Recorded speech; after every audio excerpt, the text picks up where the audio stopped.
Welcome to the Endurance Podcast. In this episode, our guest is Kris Jones. Kris is an elite trail runner and he's represented Great Britain on an international stage, taking a number of podiums. In this episode, we discuss the demands of trail running, the training that we need to do for that type of terrain, the fueling challenges that occur going over the longer distance, and what is the best gear to use. We hope you enjoy.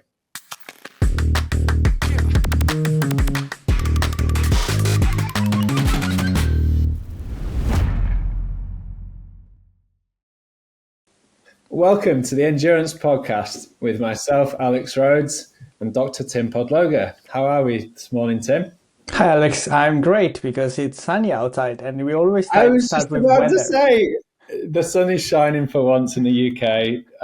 We had a false spring where it came out, went away, got cold again, and it's back out. Yeah, it's amazing. And I just feel a bit bad because I was cycling indoors this morning and didn't go out to do my intervals, but I was like, I need to work. So It's getting to the point where I don't know what to wear because I've been doing lots of work in the university recently where I've got about an hour to ride there, and I set off early and come back later in the day, and I'm like full winter clothes to start with, and then it gets like, early afternoon when I'm coming home and I'm like, I'm totally overdressed for this, and it's too much. So I have to think about taking different sets of kit now on my way in. But it's nice. yeah, I love it. I hope it continues this way, although I think the weekend already looks bad. So Let's not look that far ahead. And another milestone. This is our 30th episode, I believe. So we're getting closer to the milestone of 50, which is great. Does it feel like we've done 30 episodes already? not really. They do seem to go quite quick. So a little bit onto the topic of what we're going to talk about today, but I've got a question for you because I know your background's sailing, you do a lot of cycling now, but my question is how's your running? That's a topic you can't ask. I'm just so bad. I just hate running. I occasionally go out and run with my partner, but I really struggle every single time.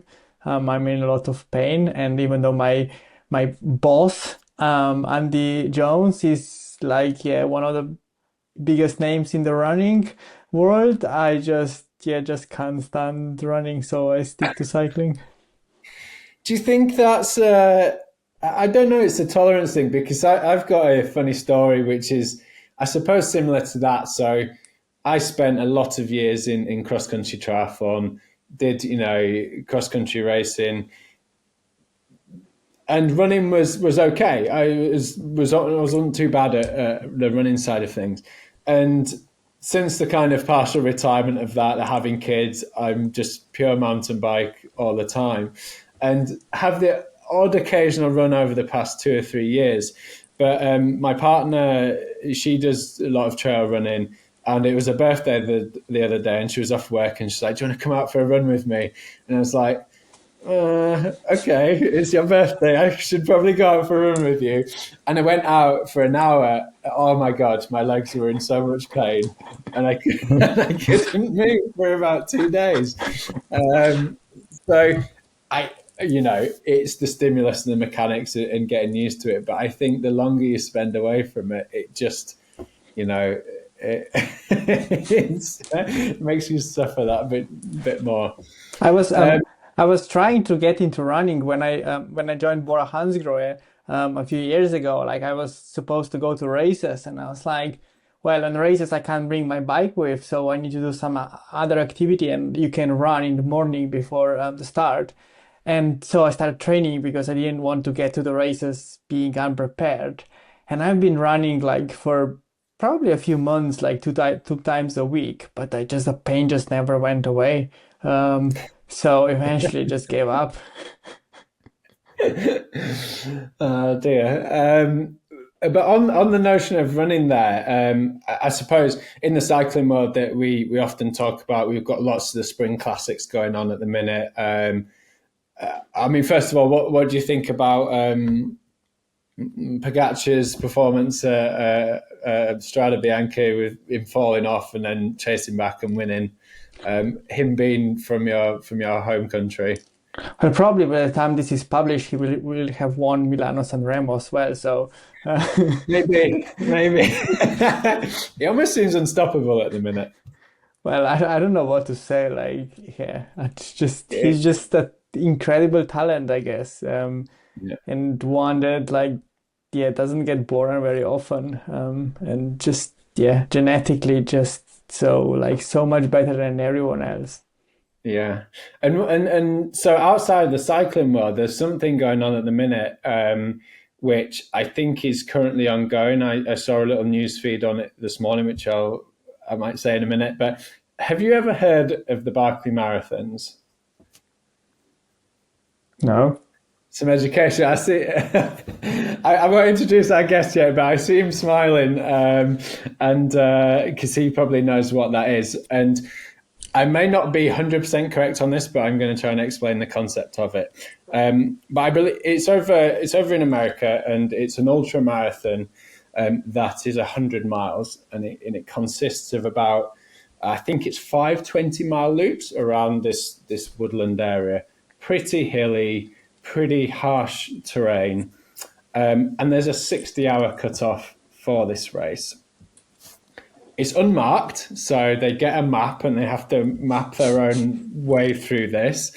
They do 2 laps clockwise, 2 laps counterclockwise, and then I believe that the last lap is dictated by the leader of the race.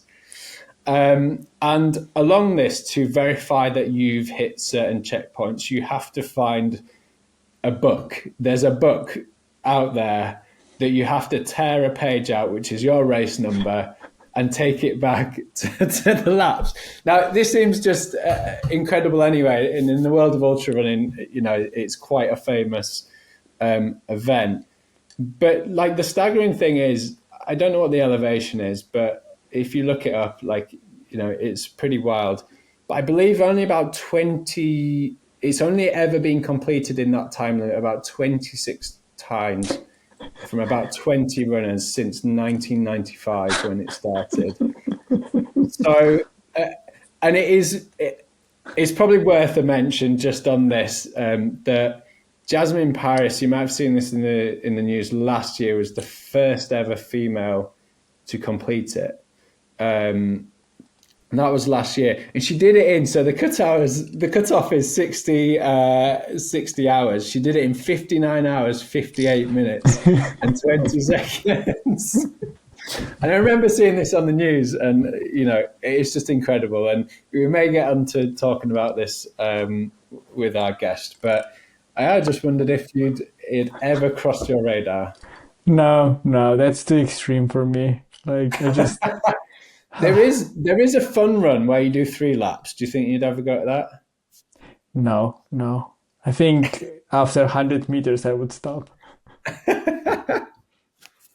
But cycling for days is fine. Yeah, that's fine. I mean, I think like even 100 miles on the bike is quite a lot. For most days anyway. So we've got a great guest today, which I think will probably just open up some insights into this world as well, which is going to be fascinating. He runs for the Elite Trail Team, is a British elite runner, and the Elite Trail Team endurance support from a nutritional perspective. He's won bronze at the European Champs for orienteering, he's silver at the World Championships for orienteering as well. He then moved to represent Great Britain on the track and cross country. I hope he's going to correct me if I've got any of this slightly out. He's also represented Great Britain at the World Trail and Mountain for the mountain running team, where he assisted in winning the team a gold in the uphill event and a silver in the up and downhill event. And alongside all of that, he's got a number of wins and podiums at ultramarathons that are sanctioned by UTMB. So I'm going to introduce our guest today, and that is Kris Jones. Good morning, Kris. Good morning. Nice to be with you. Thank you for coming on the podcast this morning. And I hope I didn't butcher any of your accolades in that. Was I quite accurate there? Yeah, it's good. I say I've done a lot of different things over my running career, and kind of trail running's the latest thing that I'm. So it sounds like you went from the orienteering side, then I'm just speculating here, and then you went to some track, road, cross country, and now you're back at the kind of ultra trail mountain running style. So I guess with orienteering, it's every race is different, and you get races that are in the mountains, you get races that are in forests, you get races that are in towns and cities, and so you kind of become quite versatile as a runner, and although orienteering has the added navigation aspect, it's a huge advantage being fast. And so I probably focused on orienteering up until about 2016 just as my sole sport. But I always dabbled in cross country, road, did a bit of hill running.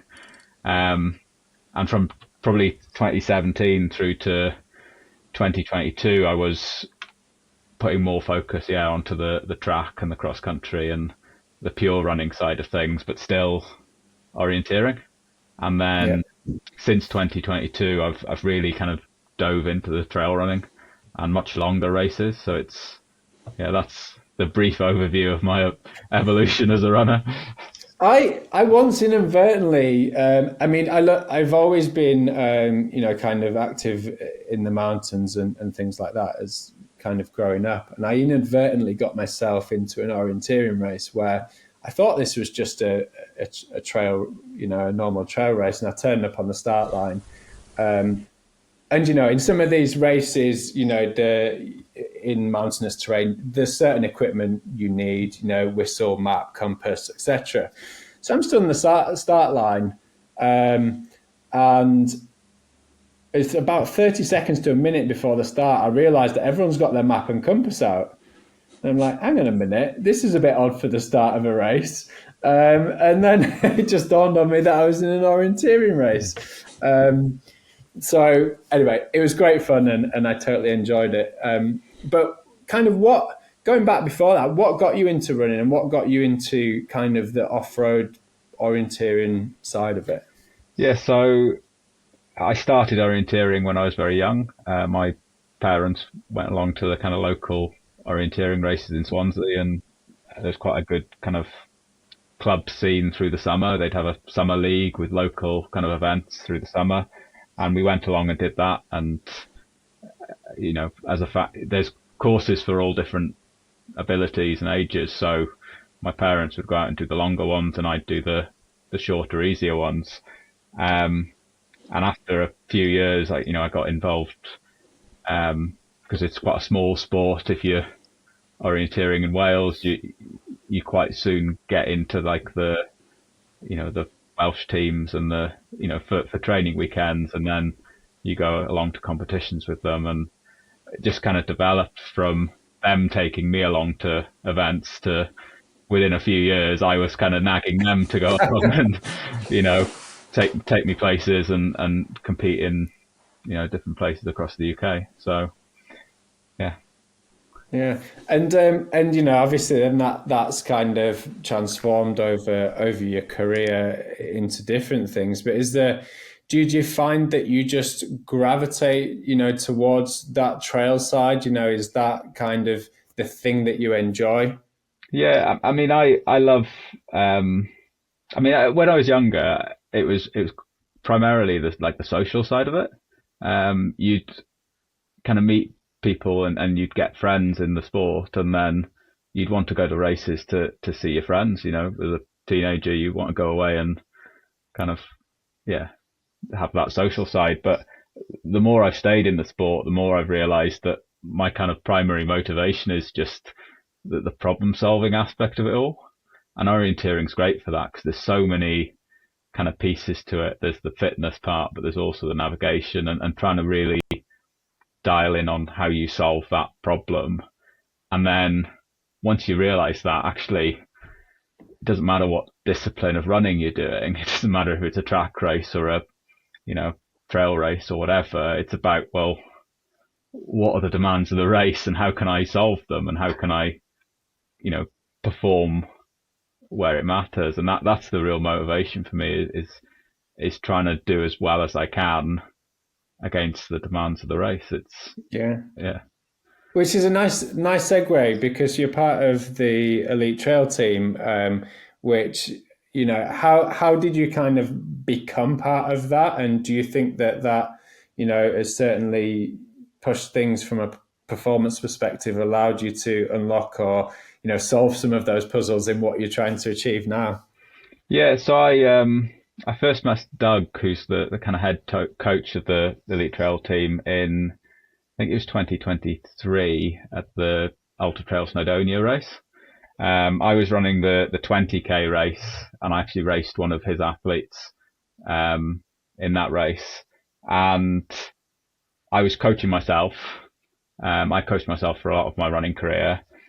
But we had a chat at the end, and I can talk to anyone about training and running, so it's it was quite fun. And then later in the year, I saw the kind of on social media that what they were doing, and that they were open for applications, and I put an application in. And kind of the motivation for me is, I love the problem solving part of it, but I'm also aware that it's probably better to surround myself with smart people and more experienced people than I am, because I have blind spots, and I'm not going to see things. I'm not going to know everything. And actually, it's been great to then work with experts across a range of fields and really develop in areas that I wouldn't have maybe had the means to otherwise. Yeah, and it's nice, to open just some of that experience and that knowledge base, and to be able to learn. We can constantly learn. No one knows absolutely everything, and unfortunately, in a world where the more you know, the less you know, because you realize there's quite a bit that we don't already know. So you do see a lot of athletes, top performing, kind of doing that and trying to grow themselves and have that team around them. And before, I want to delve into some of the training details and the demands of the sport that you get from your perspective as an athlete, and understanding that. But kind of what are the key things so far? What's the standout point of your running career so far? Oh, the standout. I always struggle with this question, because I've done so much. I think a real standout for me was the 2022 World Orienteering Championships, where we won a silver medal in the sprint relay as a Great Britain team. My first sprint relay for Great Britain was in 2014, and in 2014 we had a pretty good chance of a medal, and I think we came 5th or 6th. And so that felt like 8 years of work.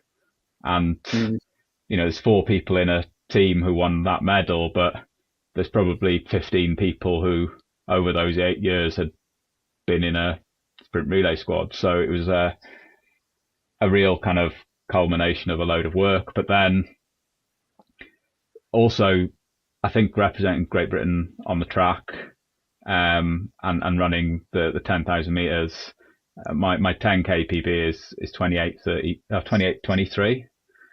And if you'd have asked me back when I started running, I that was so far beyond anything I kind of would have dreamt for myself to be able to run that. And I think So in 2022, I ran the 10,000 meter European Cup for Great Britain, which is a kind of B international, but it also served as the Olympic trials for Tokyo.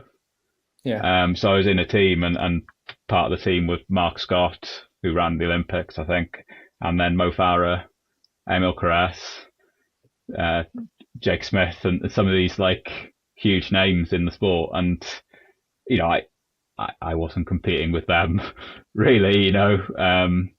I wasn't competing to run at Tokyo. I would have needed to run 45 seconds faster, I think. But just to be on the start line in a race like that was pretty cool. So Yeah, amazing.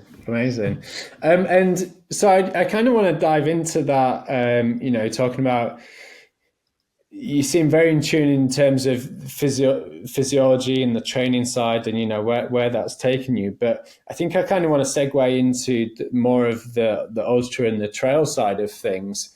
And really kind of just for the listeners, you know, what do you feel from your experience of the real demands of that kind of running? Because some of it, you know, there's some notions out there that it's a long race, intensity is a little bit lower, and be quite variable in terms of terrain. And then also, how have you evolved and how have you trained for that type of terrain over the years? yeah, it's a difficult question because I think fundamentally I kind of believe it's not that different to training for any other distance race. You know, you need to have a huge aerobic base. You need to have that kind of aerobic fitness. You need to have the speed to be able to compete. But I think when you get to these longer races, and particularly longer races in the mountains, you always have those baseline fitness factors that you just need to be in the race. But then you also have all these other factors that, if you don't address, can really derail you. So things like just the amount of vert in some of these races can really beat you up. Like, you know, especially the downhills, you really need to prepare for that specifically, because if you're fit but you're not prepared for the downhills, the end of these races can be pretty disgusting. Yeah, eccentric contraction. And then there's also kind of the race management side of things. So, you know, things like kit and fueling and hydration that aren't a factor in shorter races, but if you don't get them right, can really derail you. And so, yeah, it's kind of, I say the last couple of years have been quite fun because it's, you know, my training doesn't look that different to when I was training for 10K on the track. You know, there are quite a few differences, but they're tweaks.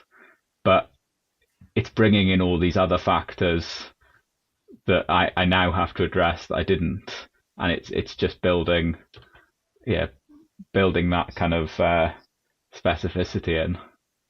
Yeah, and the more we kind of delve into these ultra type races, and, you know, don't get me wrong, there needs to be, you know, the physiological side needs to be there. But as we start going longer, and our previous guest that we spoke about, you know, ultra cycling, there seems a lot more influential factors about really actually just looking after yourself, you know, and making sure that, you know, you fuel appropriately, your intensity is right, because that's often what might derail quite a lot of people who go into this, perhaps, you know, without too much experience. And actually that might then be, you know, we can continue to run at a low intensity, but the other factors just become much larger as the distance goes a lot longer. Do you kind of feel it's a little bit like that as well? Yeah, absolutely. I've had one of the things I've struggled with since moving to trail and ultra running is kind of cramps at the end of races, particularly after lots of downhills. And, you know, it doesn't matter how fit you are, if your legs cramp and you're reduced to a walk, you're not winning races, and that's, you know, yeah, it's something that doesn't happen in this as much in the shorter races, where it comes more down to that fitness. And yeah. Yeah.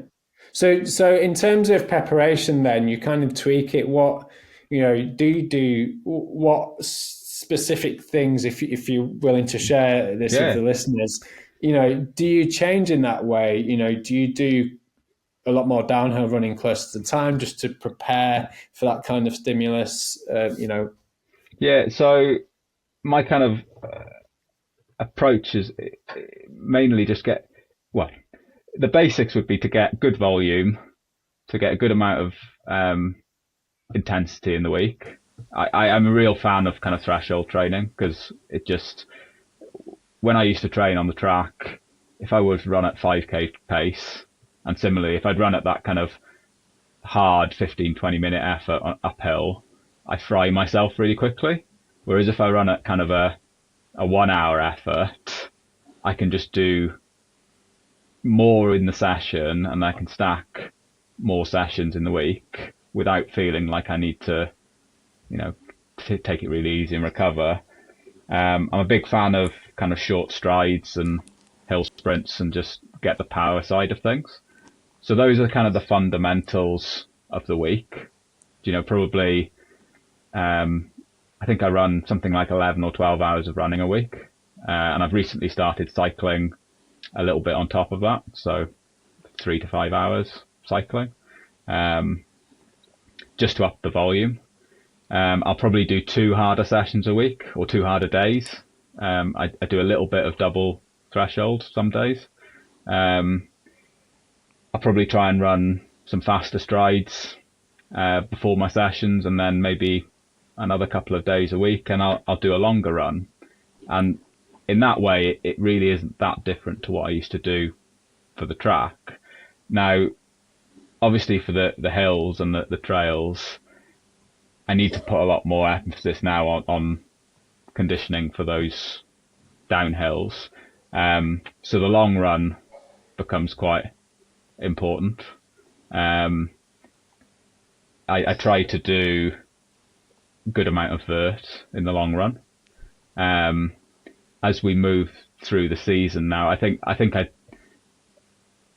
because I've come from the flat running, you can't suddenly train all your time in the mountains, but I'm just trying to keep upping that time in the mountains, so that, I'm doing more downhill running now this year than I was last year.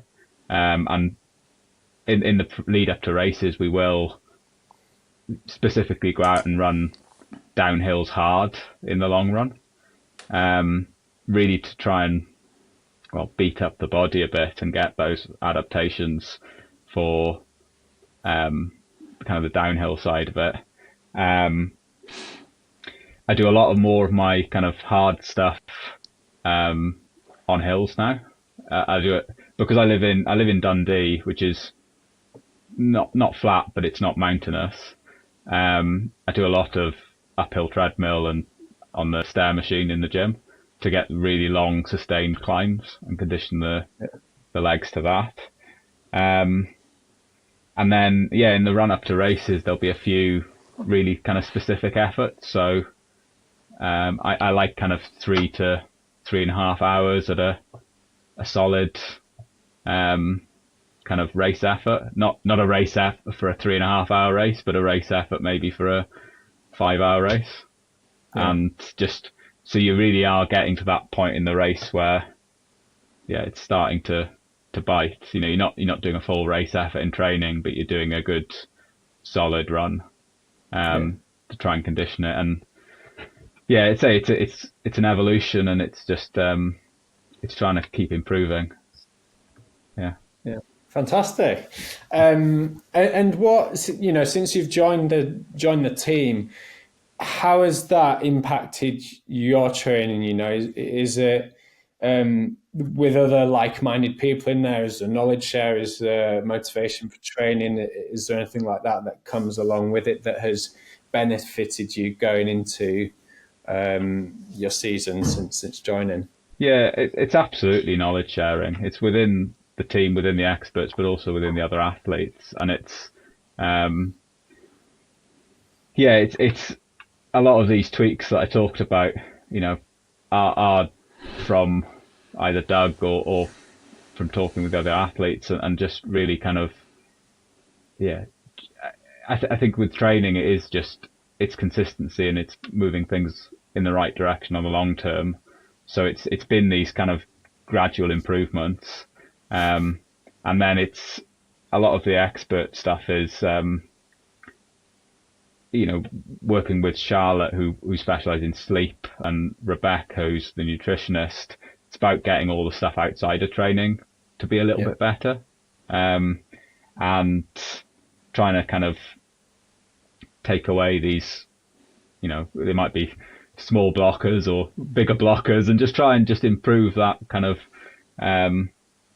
improve holistically, so that hopefully I get a little bit more bang for my buck for the training that I'm doing already as well. Yeah. And of course, sleep is that magic silver bullet that everyone's looking for elsewhere, isn't it?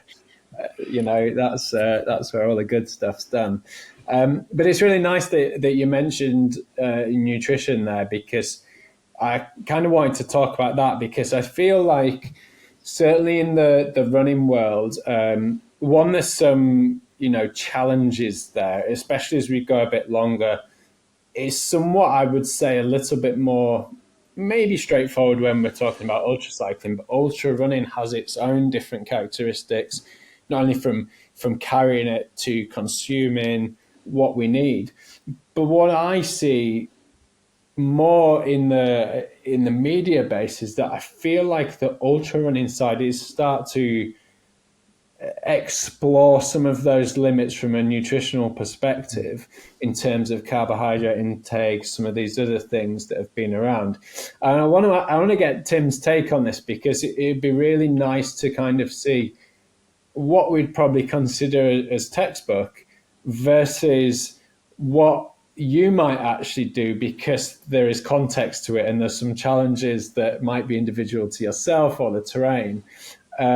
So first of all, Tim, if we've got, I'm going to be a bit loose here, because ultra, I was going to say, someone's doing an ultra marathon, a pretty hilly one, but there is a bit of a context that ultra marathon is kind of anything above, marathon, and it could be 5K, over that, and it's classed as an ultra marathon. But let's say, some of these are typically 80, 90, 100K. From your perspective, Tim, how would an individual look to fuel that purely from a textbook or theoretical side? Well, a textbook would obviously be around up to 90 grams per hour, which is what the textbooks are saying, because the duration is so long. And recently we all know this number has been pushed higher than this, which I think it's completely sensible from the theoretical point of view, which is me sitting here on the armchair and just doing nothing. But then the problem is, the reality is that in runners, we really see a lot of GI issues, which we probably don't see in cyclists or other sports that are not moving up and down all the time.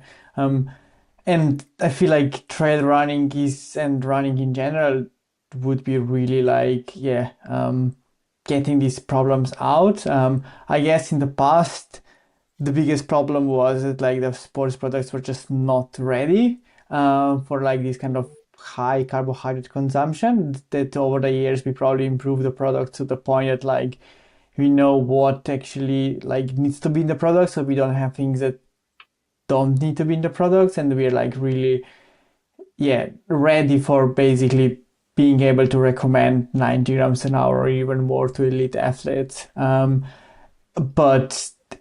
And we know this concept of gut training, how important it is, and we know how to approach it, which probably helps. But I think this is really a question for Kris, because I'm really interested to see to hear how he's doing it, and then I can provide some comments and thoughts from me.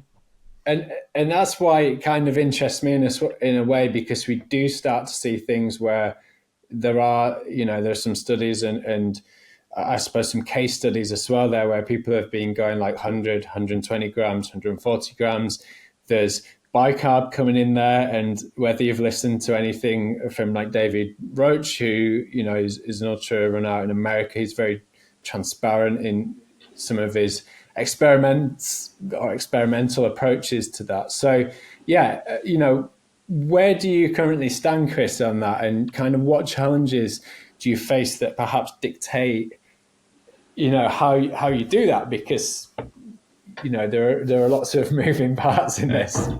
Yeah, I say since working with the team and working with Rebecca, I've really tried to up the amount I'm eating in races. When I did World Champs in Thailand in 2022, which was my first kind of real international trail race, I think I was about 65 grams an hour of carbs for a 3.25 hour race. And I did well. I came fifth in that race, so it worked to an extent, but I was completely broken at the end.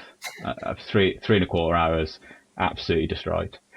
At OCC last year in Chamonix, which was my kind of key race for the year, I did a little over 110 grams an hour and had no issues with nutrition, no kind of trouble getting it down. One of the things that really helped was I was able to drink a lot during that race as well, which is something that historically I've struggled quite a lot with. I don't have I sweat quite a lot, but I don't really have a high thirst during races. So it really has to be trained for me to get in the fluid. And if I'm not getting in the fluid the same rate as the carbs, it can kind of, that's where I start to get the stomach issues or the bad feeling. But yeah, it's been a kind of gradual approach. And I think, so in OCC, I had 110 grams of carbs an hour, but I essentially didn't have anything for the last 40 minutes because I'd run out of gels.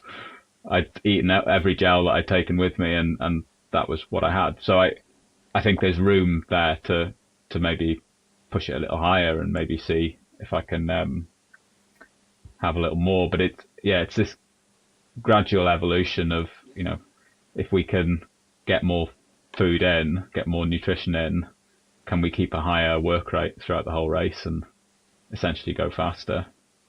Yeah.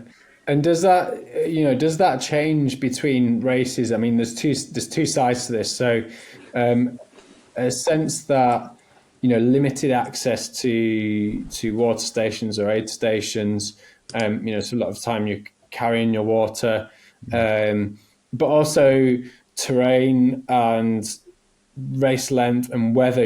We kind of mentioned two different, probably very different races there, from the climate in the Philippines to Chamonix, where depending on what time of year it is, can be very different. Yeah. So have you figured out how that kind of works depending on where you are and what race it is? Yeah, I mean, it really is a problem solving for each race individually, because like you say, access to aid stations or water it can vary greatly. At OCC in Chamonix, you're quite fortunate that the aid stations are, I think there's 3 of them in the race, but there's also these kind of water spouts along the course that you can just use to fill up your bottles. Everything we eat in these races or drink, we have to carry, and so then there is if you want to have a lot of water, you have to carry a lot of water, which is also not something that's maybe the best for performance. So it is something you have to problem solve and plan throughout. And it does change from race to race. For OCC last year, and OCC will be one of my key races again this year, you don't have any external crewing. So in a lot of ultra races, you can pick up your own nutrition from your own crew at certain parts of the race. So you might start with enough gels and drink mix and to cover you for the first 4 or 5 hours, and you might be able to pick up water along the way through that. And then you can, meet with your crew and get your next lot of personal, gels and drink mix. At OCC, you can't have that. You either can pick up stuff from aid stations, which is, I think maybe not the wisest thing. Probably not practice with it. You probably, you don't know if it's been sat out in the sun or whatever. Last resort. Yeah. So I started that race with, I think, 12 gels. So, you start that race with quite a lot of, stuff in your bag, and it's alongside, some of these races have quite big mandatory kit requirements, so you can sometimes start these races with quite a heavy pack, and so that's a kind of consideration, and it's one of these things you really have to look at race to race and just see, well, what is the plan for this race? How long am I going to take from this, where I can collect water, to the next place I can collect water, and so how much do I have to carry, and just really plan it out section by section. Yeah. And do you, in your training, so you've got that target race, and do you kind of train to that? You might know that, I can carry 1-2 liters of fluid, and this is how far I've really got to go in these conditions for it. I appreciate there's probably some variability in a sense that you can't always know the terrain unless you've raced that race before, but do you have a little bit of pre-planning and practice to that? Yeah, absolutely. And so a lot of the training I'll do, some of the more specific training I'll do specifically as loops, because you can then simulate, you can, park your car in a car park and do a loop, and then come back to the car, pick up your, new bottles, and it might be that I'm just picking up bottles of water, because in the race I'm expecting to be able to fill up with water, but not, a drink mix, and then carry on and do another loop. But I'll also do training sessions where if I'm going into the mountains on a longer run, you just start with as much water as you can carry. And if that's 3 liters for a 4-hour run, that's kind of what you're stuck with. But then you have to also do those sessions where you're training to drink, and eat at the rate that you are going to do in the race. So, yeah. And I guess it depends on what you're trying to get out of that session, doesn't it? Like if you're just building some miles, then, you need the fluid to get, through that session in the appropriate manner. And I kind of just put 2 and 2 together there in what you were saying, but I'm assuming that, gels and fluid or carbohydrates in your fluids is kind of the way that you've approached that rather than solids or semi-solids. Yeah, so my longest race to date is the OCC in terms of time. So that was 5.5 hours. So, but I mean, other members of the team, I know other members of the team who've done 100-milers with mainly gels and drinks and actually not that much solid food. So it's, I think it comes down to personal preference. And sometimes, you do see these, especially in the longer races, people might just have that, desire to eat something solid. And, it's not something I've got a lot of experience with, because for the races that I do, it's kind of high enough intensity that all I'm wanting to get in is, gels and sports drink, because I'm racing at a high intensity even for that kind of 5 hours.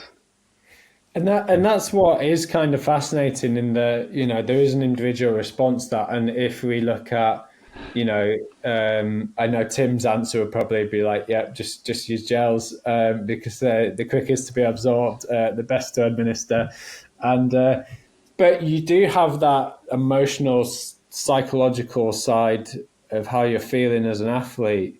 which, you know, might just influence, well, I just want something solid at this time, or I want something that gives me a pick me up or gets me through this this part of it, which what I'm observing is the longer stuff that kind of just becomes a little bit more important. I know a lot of the team will specifically plan in options for the longer races, because you don't know if you're 10 hours into a 15-hour race. You know, you might have trained all on gels and suddenly, you know, you just don't want to put another gel in. And it's better to have a chew or a bar or something that you can put in than to not fuel at all. So it is something we really have to, you know, be adaptable within ultra races to, you know, you can have a plan, but you have to be able to roll with the punches and yeah. Yeah. And in my final question, I'm going to go back to Tim on this as well, because it's really nice to contrast, you know, perhaps what some of the research says and maybe where some of that goes, and what some of the elements are coming out in the, you know, case studies on media and things. From a supplementation perspective. So I'm going to go to Tim first. In this kind of racing, you know, long, I wouldn't say steady state because there's lots of undulations, but, you know, it's not like a 5 or a 10K in terms of intensity. What supplementation, if any, would you say would benefit this kind of racing? Because we're definitely starting to see there's a massive movement in bicarb at the minute. We're starting to see some of the, you know, typically known for its shorter intensity or you know, that modality, but it's starting to come in. You know, Kylian Jornet, David Roach talks about it. It's starting to get a bit more traction, even though it's probably one of the older supplements. Where do you think some of these things stand for this kind of racing, Tim? Well, yeah, it's a tough one. I just honestly don't think like sodium bicarbonate in the way we use it these days would kind of benefit anything. Like the intensity is not as high that like buffering the blood would make any difference, because I don't feel like the blood needs buffering when you go into the intensity that you can sustain for so long, such a long time. But equally, we use sodium bicarbonate in cycling quite a lot in races that are like 4 hours long.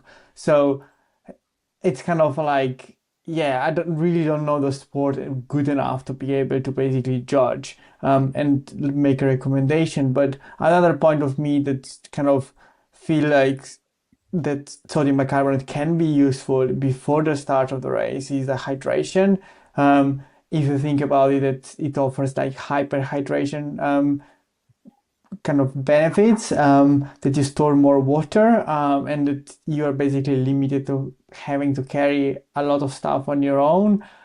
That can be like a kind of a point of view that could be helpful, but I don't think like, yeah, having a lot of bicarbonate during the actual race would make a lot of sense. And yeah, I know Killian has tried many things, and one of the things we need to like probably say, like, many of these guys are sponsored by the manufacturers of this product, so it's their intention to basically use these products in races and for everyone to see them being used. Where there is a benefit, I think that something that still needs to be established, but I just mechanistically just don't see the point, at least in how I picture the intensity profile of these races. But I mean, I'm just kind of speculating here in a sense that, and you might be able to give us some insight here, Kris, that I have no experience of what it's like to race this type of race at the front end.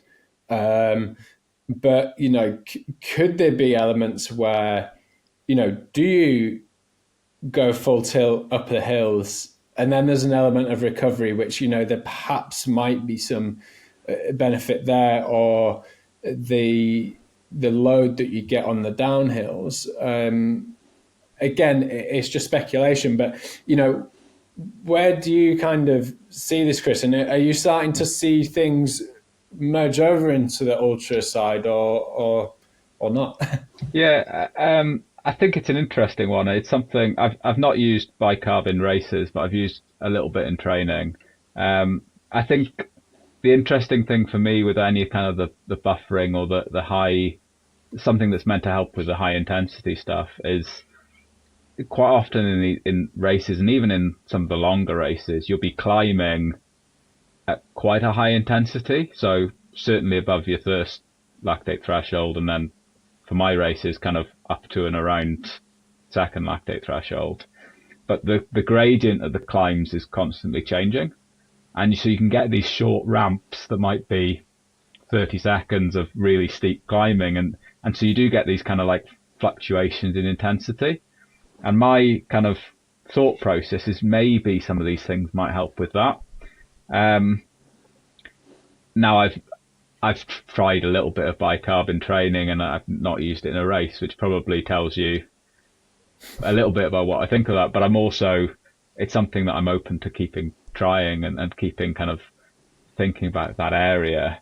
My main kind of thoughts on the race at the minute are, I say, fluid and carbohydrate and sodium and caffeine. Those are kind of the four that I kind of really kind of think make a difference for me. So it's making sure that I get those things dialed in. And then, I think as a team, kind of the elite trail team, we really are looking to try and push boundaries and kind of see how we can progress the sport, in the right way. And so we want to take this kind of scientific approach and explore, whether these things are useful. So I think we're still experimenting with that kind of bicarb as one of those things, but it's not something I'm fully convinced on yet. Yeah.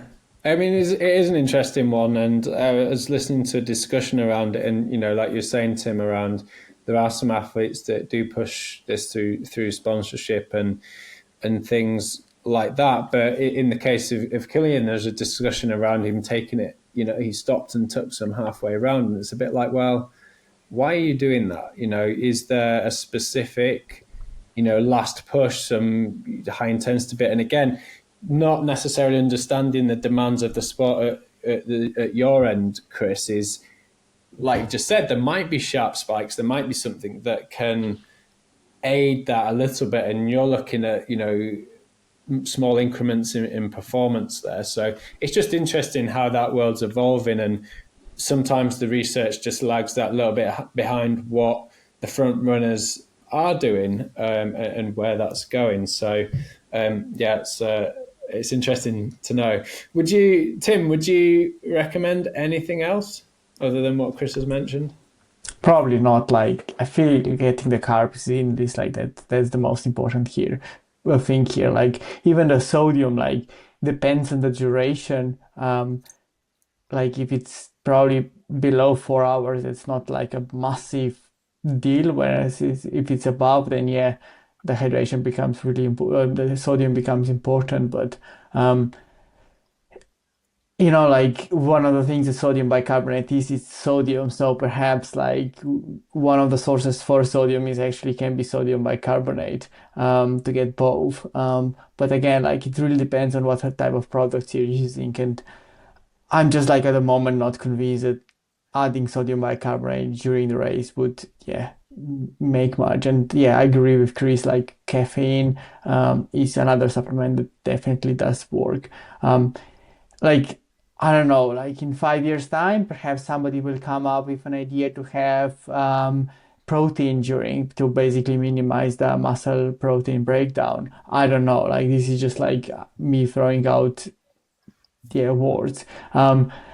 But you never know, like, because the trends come and go, but I feel like the one that will actually stick is the high carbohydrate intake.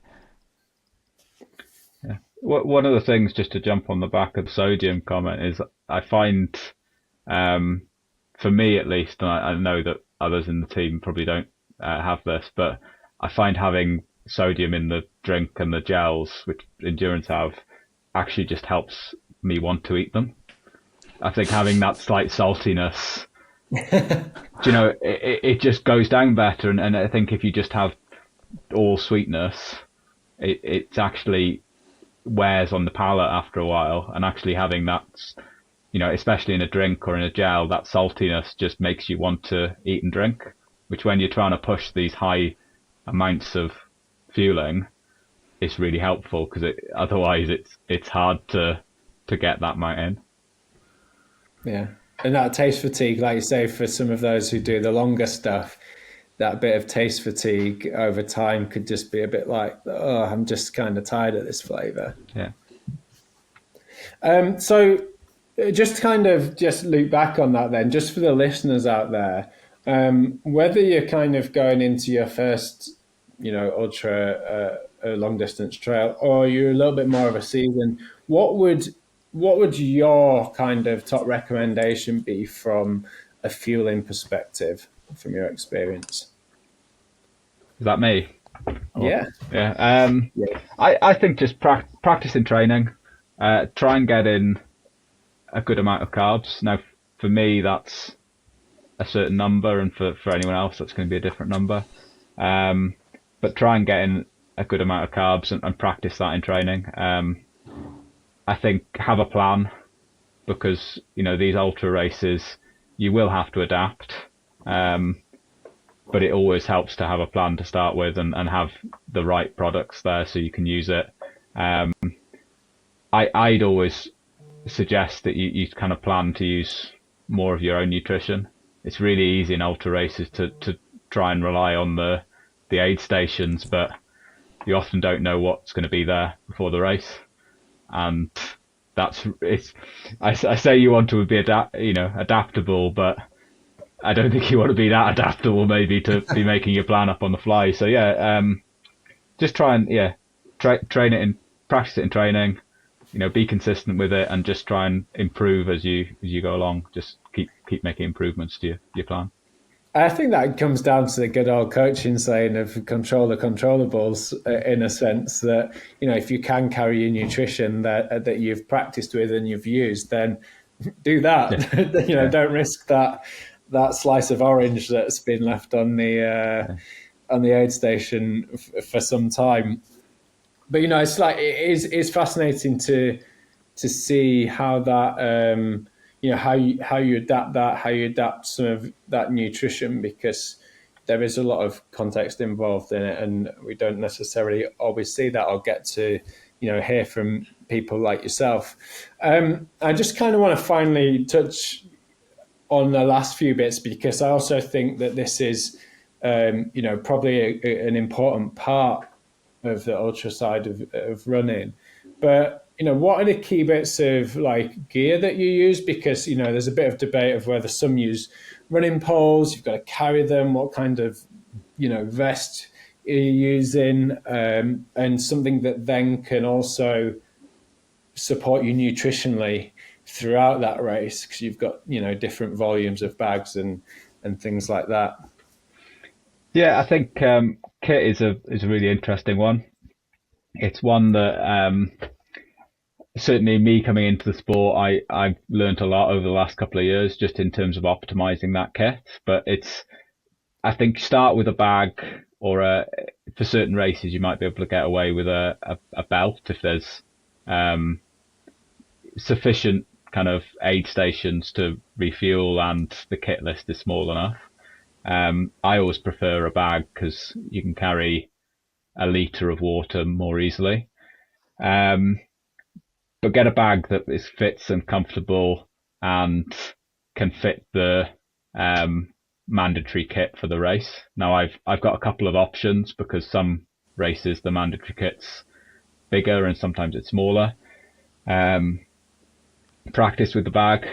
It's simple things like taking bottles in and out of the bag is not the easiest thing to start with.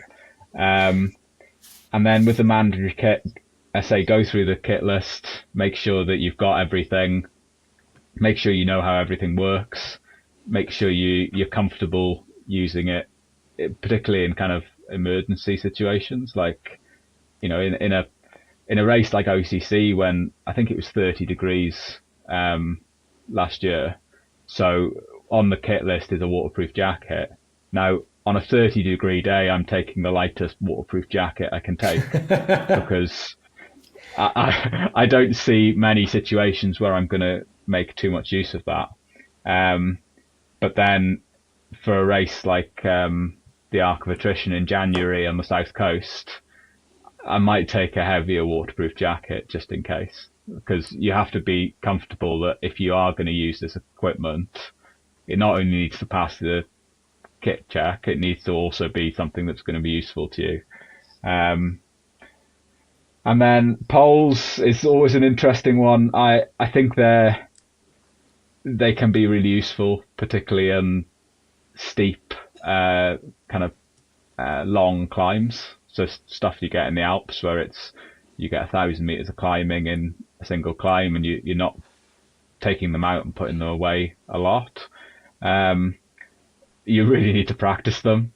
I think if you come from a skiing background, it's maybe easier, but I've never skied in my life, and it's not the easiest thing to coordinate. So yeah, it's making sure that whatever kit you're going to use on the day, you're comfortable with, you've practiced with in training, and kind of, it's going to serve the purpose you want for it.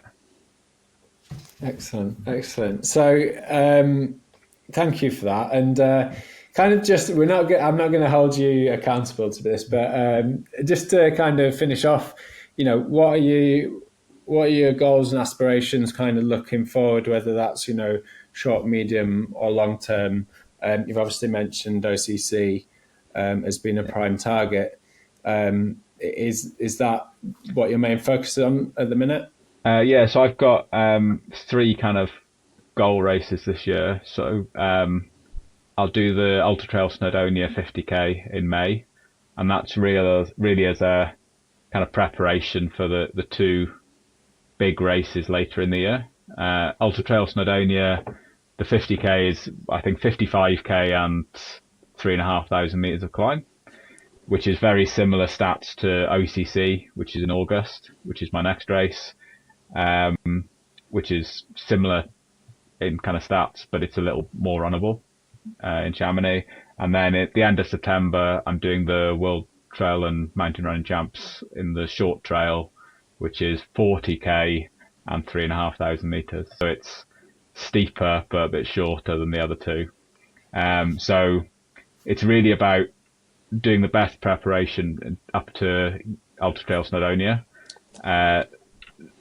trialing everything, making sure we're comfortable with how I'm going to prepare for OCC and Worlds, and then taking all those learnings, and obviously the learnings from the last few years, and really trying to apply them later in the summer. Excellent. Well, it sounds like certainly an exciting year ahead, and from us all, we wish you the very best for that. I suppose I'm just gonna summarize for the listeners out there, which I think probably the key takeaways from what you've shared with us, and we really do thank you for that, and thank you for coming on the podcast. And I think what I gather, probably the key things, the first thing is practice, practice with your nutrition, practice with your equipment, have a plan, but also have some mitigation there. But adjusting your training to the terrain that you're going to be racing on, whether that's, up and downhill terrains, and be, in tune with your equipment, and know how to use it rather than it just being a prop or part of that kit list. But is there anything else that you'd like to add to that, or key bit of advice for kind of the amateur runners out there that are either getting into it or want to improve? Yeah, I think all those things apply. I think the fun thing with trail running is there's so many different facets to it. What I'd say is, the key thing is consistency and trying to make it as simple as possible. It can get really overcomplicated if you try to make everything as in-depth as it needs to be, but actually a lot of these things can be simplified right down. So keeping things as simple as they can be, and having that consistency, so you're showing up kind of in training, and you're practicing, and you're doing the right things. Yeah. After all, running is probably one of the the most minimalist, simplistic sports that there can be. In some places, you don't even need shoes, so everyone can get out there and do it. And like you say, keeping it simple is often the best, and that's the best in lots of sports. So again, thank you ever so much for coming on and sharing your time and your knowledge and experience, and a big thank you to the listeners out there. We hope that you enjoyed this, and that there's some good advice that you can take away and put into practice out on the trails, and maybe maybe I'll get out another time this year and put some of that into practice, and I might drag Tim out at the same time if I can get over to Exeter. But thank you again for listening, and we'll see you soon.